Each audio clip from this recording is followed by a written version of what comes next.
इस कहानी की शुरुआत होती है एक फैमिली को दिखाते हुए जो अपनी क्रिसमस की छुट्टियां मनाने के लिए थाईलैंड जा रहे होते हैं। फैमिली में हेड का नाम हेनरी, उसकी वाइफ और 3 बच्चे थे। वो लोग इस वक्त प्लेन में थे। हेनरी की वाइफ को प्लेन का सफर पसंद नहीं था, उसे डर लग रहा था, इसीलिए उसका बेटा उसका मजाक बनाता है। पर अब ये लोग थाईलैंड पहुंचकर वहाँ की सबसे खूबसूरत होटल में जाते हैं। यहाँ वो फैमिलीज आकर रुकती है जो इधर सैर करने आया करती थी। इनके सामने बहुत ही खूबसूरत समंदर होता है। वहाँ का नजारा काफी दिलकश लग रहा था। अब अगले दिन क्रिसमस थी, इसलिए हेनरी पहले से ही अपने बच्चों के लिए क्रिसमस के तोहफे लेकर रख देता है। फिर अगली सुबह जब ये बच्चों को तोहफे देता है तो उन्हें वो काफी पसंद आते हैं। सभी काफी खुश थे। इसके बाद ये पूरी फैमिली समंदर किनारे जाती है और ये सब समंदर में जाते हैं और काफी एंजॉय करने लगते हैं। इन्हें काफी मजा आ रहा था। जिसके बाद इन्हें यहाँ रहते रहते 2 दिन गुजर गए थे। फिर तीसरे दिन हेनरी को उसके ऑफिस से कॉल आती है। उसे बताया जाता है कि ऑफिस से किसी एक एम्प्लॉय को निकाला जा रहा है जिसका नाम बहुत जल्द बता दिया जाएगा। ये सुनकर उसे काफी इफेक्ट होने लगती है।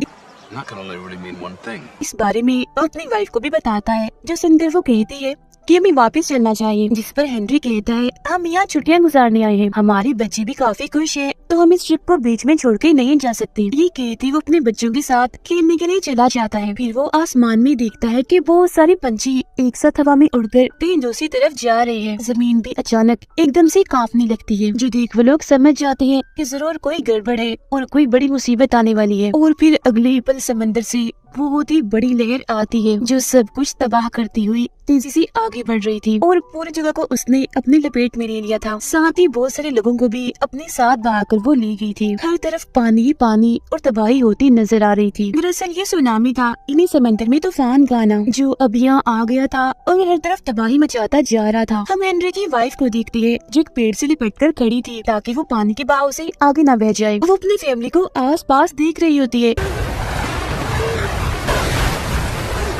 उन्हें आवाजें लगा रही होती है, मगर वो उसे कहीं भी नहीं मिलती। हर तरफ बस पानी ही पानी था जो सामान और लोगों को अपने साथ बहाकर ले जा रहा था। और फिर तभी अचानक उसे अपना बड़ा बेटा लोकस दिख जाता है। वो तेजी से तैरकर अपने बेटे की तरफ जाने लगती है, मगर जैसे दोनों करीब आकर एक दूसरे का हाथ पकड़ने लगती है, वैसे ही लहर एक और बार आती है और बहाकर दोनों को ले जाती है, जिससे वो अलग अलग हो गई थी। लेकिन उन दोनों की किस्मत एक बार फिर उनका साथ देती है। वो दोनों एक दूसरे को देख चुकी थी। उसकी मोम पौधों के ढेर के पास पड़ी थी जिसके पास वाले खम्बे से वो लिपटा हुआ था। जिसके बाद लोकस फौरन अपने मोम के पास जाता है। दोनों माँ बेटा एक दूसरे को देखकर काफी खुश हो गई थी, गले से लगकर काफी रोने लगती है और फिर धीरे धीरे वो पानी के साथ आगे की तरफ बहने लगती है और एक ऐसी जगह पर आके रुक जाते हैं जहाँ पानी कम था।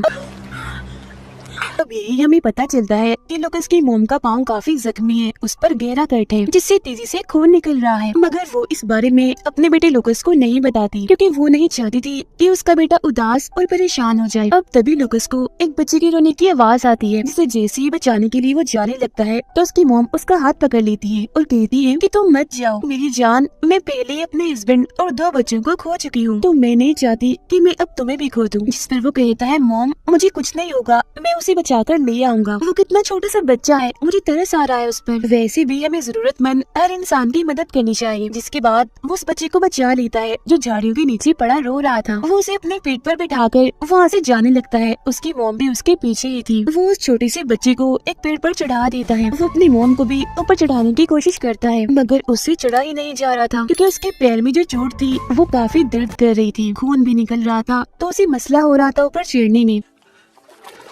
मगर लोकस काफी हिम्मत दिखाते हुए कैसे भी करके अपनी मोम को भी ऊपर चढ़ा ही देता है और अब ये तीनों पेड़ पर बैठकर रेस्क्यू टीम के आने का इंतजार करने लगते हैं जो इन लोगों को आकर बचा लेंगे। अब हम आस पास का नजारा देखते हैं जो बहुत ही भयानक लग रहा था क्योंकि हर तरफ तबाही हो गई होती है। फिर अब कुछ वक्त के बाद इधर पास के गाँव वाले आ जाते हैं। वो इन लोगों को देख चुके थे, इसलिए इन्हें अपने साथ ले जाने लगते हैं। लोकस की मोम काफी जख्मी थी तो ये लोग उन्हें उठाकर अपनी गाड़ी में डालकर यहाँ से ले जा रहे थे। फिर जब ये लोग हॉस्पिटल पहुँचते हैं तो दिखाया जाता है कि यहाँ और भी बहुत सारे लोग हैं जो सबके सब जख्मी है। यहाँ पर पैर रखने की भी जगह नहीं है क्योंकि पूरा हॉस्पिटल ही भरा हुआ है। टीवी पर भी ये खबर चल रही थी कि समंदर में सुनामी आया है जिसने हर तरफ तबाही मचा दी है और न जाने कितने लोगों को अपना शिकार बना लिया है। लोकस की मोम को काफी दर्द हो रही होती है, इसीलिए वो उसे कहती है, बेटा मुझे दर्द की दवाई ढूंढ कर दो, मैं बहुत तकलीफ में हूँ। तब वो वहाँ स्टोर में दर्द की दवाई ढूंढता तो है मगर वो उसे नहीं मिलती। और फिर तभी इधर एक डॉक्टर आता है जो सबसे पहले उसे दर्द दर्द का इंजेक्शन लगाता है और फिर उसकी टांग साफ करके मरहम पट्टी करता है, जिसके बाद उसे बाकी मरीजों के साथ रख दिया जाता है। मगर अभी भी उसकी तबीयत पूरी तरह ठीक नहीं होती। उसी तभी अचानक से उल्टी हो जाती है, क्योंकि दरअसल जब पानी उसे बहाकर ले गया था तब उसके पेट में पानी के साथ साथ गंदगी भी चली गई थी, इसलिए उसे उल्टी हो गई। अब तभी इधर एक आदमी आता है जो काफी घबराया और परेशान था, क्योंकि वो इधर अपने फैमिली को ढूंढ रहा था। तब लूकस की मॉम उसे कहती है, जाओ बेटा, तुम्हें उनकी मदद करनी चाहिए। तब लूकस उसके पास जाता है तो वो उसे अपनी फैमिली की तस्वीर दिखाकर उनके बारे में पूछता है। यहाँ उसे एहसास होता है कि मेरे साथ साथ यहाँ पर सबकी फैमिलीज उनसे बिछड़ गई है। तो वो फैसला करता है कि यहाँ पर जितने भी लोग हैं मैं उन सबकी मदद करूँगा उनकी फैमिलीज को ढूंढने में और उन्हें दोबारा मिलवाने में। इसलिए यहाँ पर जितने भी मरीज थे वो उन सबका नाम, पता और वो किस मुल्क से आए हैं ये एक कागज पर लिख लेता है। यहाँ पर लूकस को एक जख्मी बच्चा भी मिलता है जो बिल्कुल अकेला था। वो भी अपनी फैमिली को ढूंढ रहा था और ये बच्चा उसी आदमी का था जिसने सबसे पहले लूकस से मदद मांगी थी, उसे अपनी फैमिली की तस्वीर दिखाकर। तो वो उस बच्चे को उसके डैड से मिलवा देता है। वो दोनों बाप बेटा एक दूसरे से मिलकर काफी खुश थे और गले लगकर रो रहे थे। उन बाप बेटों को ऐसे मिलता हुआ देखकर अब उसे अपने डैड की भी याद आने लगती है, जिसके बाद वो उस जगह पर जाता है जहाँ उसकी मॉम को रखा गया था। मगर यहाँ आकर वो देखता है कि उसकी मॉम इधर नहीं है, बल्कि उनकी जगह बेड पर अब एक दूसरी मरीज लेटी हुई है। इस बात से वो बेचारा काफी परेशान हो जाता है, इसीलिए रोने लगता है क्योंकि एक किस्म का वो गुम ही हो गया था। उसके साथ सिर्फ उसकी मॉम ही थी जो अब यहाँ नहीं थी। उसे रोता हुआ देखकर एक नर्स उसके पास आती है। तब लूकस उन्हें बताता है कि मेरी मॉम पहले इस बेड पर थी, वो अब यहाँ पर नहीं है। जिसके बाद नर्स उसे एक दूसरे वार्ड में लेकर जाती है जहाँ और भी बहुत सारे बच्चे होते हैं और ये सब वही बच्चे थे जिनके माँ बाप मिल नहीं रहे थे। नर्स लूकस से पूछती है, क्या तुम अपने किसी रिश्तेदार का नाम और नंबर जानते हो जिनसे हम राब्ता करके उन्हें यहाँ बुला सके और वो तुम्हें यहाँ से ले जाए? जो सुनकर लूकस मासूमियत से जवाब देता है कि हाँ, मैं अपने दादाजी का नाम तो जानता हूँ मगर मैं उनका नंबर भूल गया हूँ। जो सुनकर नर्स उसकी शर्ट पर एक स्टिकर लगाकर चली जाती है जिस पर एक नंबर था। यहाँ बाकी बच्चों के कपड़ों पर भी इस रंग के स्टिकर लगाए गए थे जिन पर अलग अलग नंबर लिखे हुए थे। लूकस यहाँ पर काफी परेशान नजर आ रहा था, इसीलिए वो रोने लगता है क्योंकि उसे लग रहा था कि मेरी मॉम जरूर मर गई है, जब तो वो मुझे यहाँ मिल नहीं रही, शायद उन्हें दफना दिया होगा। अब हम उस होटल का सीन देखते हैं जहाँ लूकस के डैड हेनरी अपनी फैमिली के साथ रुकी थी। यहाँ बहुत ही तबाहकुन हाल दिखाया जाता है, सब कुछ तबाह बर्बाद होकर वहाँ पड़ा हुआ था। यही हम पे लूकस के डैड को भी देखते हैं जो मरे नहीं थे बल्कि अभी जिंदा थे, वो बस काफी जख्मी हो गई थी। वो उठते हैं और आसपास अपने फैमिली को ढूंढने लगते हैं। उन्होंने आवाज भी लगाते हैं मगर जाहिर है इधर कोई नहीं था, तो आगे से उन्हें कोई जवाब नहीं आता। इधर अब हेलीकॉप्टर्स भी आने लगते हैं जो लोगों को बचा बचा कर यहाँ से ले जा रहे थे। मगर हेनरी यहाँ से जाना नहीं चाहता क्योंकि वो कैसे भी करके अपने फैमिली को ढूंढना चाहता है। वो उन्हें लिए बगैर यहाँ से जाना नहीं चाहता। अपने फैमिली को ढूंढते हुए वो होटल के उस कमरे में जाता है जहाँ वो रुका था। वो काफी जख्मी था तो किसी चीज से टकराकर वो नीचे गिर जाता है। नीचे ही लेटे लेटे वो दोबारा से अपनी फैमिली को आवाज लगाता है। जहाँ तभी ऊपर टूटी हुई छत से उसके दोनों बच्चे उसे देखने लगते हैं जो अभी भी जिंदा थे और अब ये तीनों बाप बेटे तो आखिरकार मिल गए थे। बच्चे जल्दी से अपने डैड के पास आते हैं। हेनरी उनसे कहता है, मेरे बच्चों तुम इस हेलीकॉप्टर के साथ चले जाओ, मैं तुम्हारी मॉम और तुम्हारे भाई लूकस को लेकर बाद में आ जाऊंगा। जिस पर छोटा बेटा बड़ी मासूमियत से कहता है, पापा नहीं, मुझे आपके साथ रहना है, मुझे नहीं जाना, मुझे बहुत डर लग रहा है। मगर हेनरी उन्हें समझाता है और यहाँ से भेज देता है। जिसके बाद वो अपने बेटे लूकस और अपनी वाइफ को ढूंढना शुरू कर देता है। उसे ढूंढती ढूंढती रात हो गई थी मगर अब तक उसकी वाइफ और बेटे का कोई अता पता नहीं था। वो बेचारा काफी जख्मी भी था। और फिर तभी जब वो सड़क पर जाता है तो अचानक उसके सामने गाड़ी आ जाती है और जब वो लोग ये देखते हैं कि हेनरी काफी जख्मी है, उसका खून बह रहा है, तो फौरन उसे एक कैंप में ले जाती है जहाँ जख्मी लोगों का इलाज किया जा रहा था। यहाँ उसे एक आदमी मिलता है जो मायूस होकर वहाँ बैठा हुआ था क्योंकि उसकी फैमिली भी खो चुकी थी। वो बताता है कि मेरी पूरी फैमिली उस समंदर पर गई थी जबकि मैं होटल में था और जब सुनामी आया तो उसके बाद वो मुझे नहीं मिले। तब यहाँ हेनरी भी बताता है कि मेरी वाइफ और बेटा भी लापता है, मैं भी उन्हें ही ढूंढ रहा हूँ मगर मैं ये नहीं जानता कि वो जिंदा भी है या नहीं। यहाँ पर दरअसल सारे लोग वही थे जिनकी फैमिलीज उनसे अलग हो गई थी और सुनामी भी क्योंकि काफी खतरनाक थी तो किसी को भी ये पता नहीं था कि उनकी फैमिली के लोग जिंदा भी हैं या नहीं। बेचारे वहाँ मुंह लटकाए उदास बैठे अपनी अपनी फैमिलीज को याद कर रहे थे। उनके चेहरे से दर्द साफ नजर आ रहा था।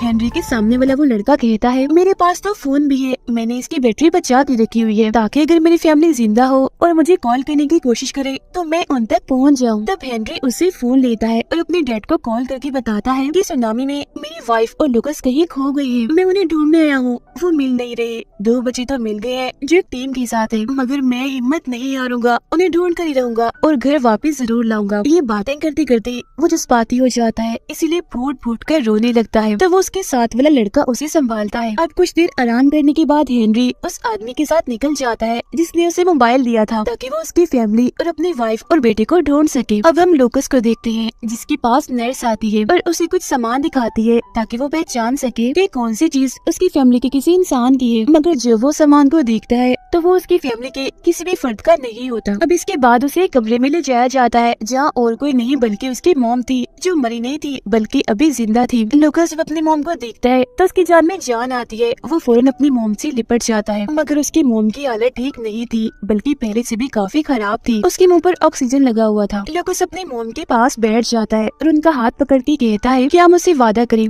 कि आप मुझे कभी अकेला छोड़ के नहीं जाएंगे। और अब लुकस को बताया जाता है कि असल में तुम्हारी मॉम को सर्जरी की जरूरत थी, इसीलिए हम इन्हें वहाँ से निकाल कर यहाँ ले आए, मगर गलती से रिपोर्ट तब्दील हो गई, इसीलिए हम तुम्हारी मॉम के बारे में तुम्हें कुछ नहीं बता पाए। और अब तुम्हारी मॉम को एक सर्जरी की जरूरत है, जिसके बाद वो शायद बिल्कुल ठीक हो जाए। उधर हेनरी और उसके साथ वाला आदमी लगातार अपनी अपनी फैमिलीज को ढूंढ रहे होते हैं। ये एक एक करके हर हॉस्पिटल, हर कैंप में जाते हैं जहाँ लोगों को रखा गया था, मगर कहीं भी इन्हें अपनी अपनी फैमिलीज नहीं मिलती। और अब हेनरी उस हॉस्पिटल में पहुंच ही जाता है जहाँ उसकी वाइफ और उसका बेटा लुकस है। लुकस की मॉम उसे कहती है कि बेटा जाओ और मेरे लिए पानी लेकर आओ, मुझे बहुत प्यास लग रही है। तब वो अपनी मॉम के लिए पानी लेने बाहर जाने लगता है जहाँ उसके डैड भी है। अब ये दोनों एक दूसरे के आस पास ही थी, मगर बदकिस्मती से देख ही नहीं पाते। जिसके बाद हेनरी उस जगह पर भी आता है जहाँ उसकी वाइफ है, मगर क्योंकि वो पर्दे के पीछे थी इसीलिए उसे देख ही नहीं पाता। अब उन्हें लगता है कि मेरी फैमिली इधर नहीं है, इसीलिए वो हॉस्पिटल से बाहर निकलने लगते हैं। और फिर तभी लुकस जो ऊपर खड़ा पानी ले रहा था अपने डैड को पीछे से देखकर पहचान लेता है। उन्हें देखकर वो फौरन भागने लगता है उनके पास जाने के लिए, मगर तब तक उसके डैड भीड़ में कहीं खो जाते हैं। दरअसल यहाँ लोगों का काफी बड़ा हजूम था। अब लुकस अपने डैड को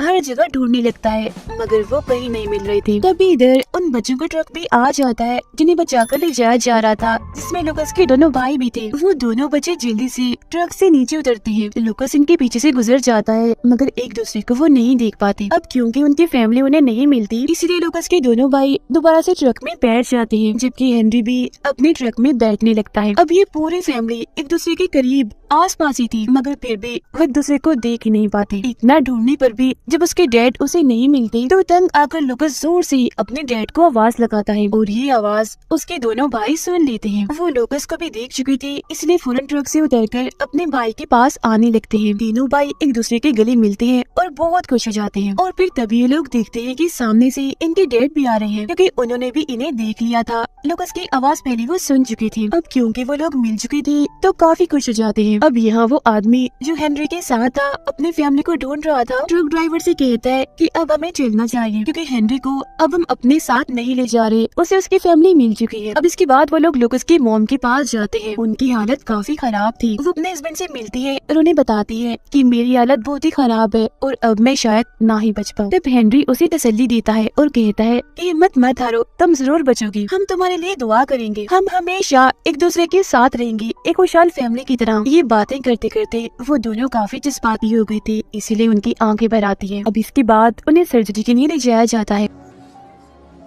वहाँ एक और औरत भी थी जिसकी अब ये भी सर्जरी हुई थी। वो उनसे कहती है कि मैं अब बिल्कुल ठीक हूँ, मैंने अपनी पूरी ताकत का एक आखिरी बार इस्तेमाल करना है ताकि मैं अपनी फैमिली को ढूंढ सकूँ, और आप भी हिम्मत मत हारना, सर्जरी ठीक से हो जाएगी। जिसके कुछ ही देर के बाद लुकस की मॉम की सर्जरी शुरू हो जाती है, जिस दौरान उन्हें वो वक्त अब भी याद आ रहा होता है जब सुनामी आया था। वो सोच रही थी कि इतनी तबाही आ गई और हम कुछ भी नहीं कर सके, क्योंकि ये सच है कि इंसान कुदरत के आगे बहुत ही कमजोर और बेबस है। यहाँ एक तरफ इनकी सर्जरी हो रही थी तो उधर बाहर उनकी फैमिली उनके लिए दुआ कर रही थी। फिर पूरी रात ऐसे बीत जाती है और फिर अगली सुबह हेनरी अपने बच्चों के पास आकर बताता है कि तुम्हारी मॉम की सर्जरी कामयाब रही, वो अब पूरी तरह से ठीक है, अब हम बहुत जल्द अपने घर पहुँच जाएंगे। अब अगली सुबह एक आदमी यहाँ आता है जिस पूरी फैमिली को अपने साथ ले जाने आया था। वो लोग अब प्लेन में बैठ जाते हैं, जहाँ तभी लुकस अपने मॉम के पास जाता है और कहता है मेरी प्यारी मॉम, मैं हमेशा आपके साथ रहूंगा जैसे आप मेरे साथ हैं। हम लोग कभी भी एक दूसरे से अलग नहीं होंगे। और हाँ, याद है आपको वो बच्चा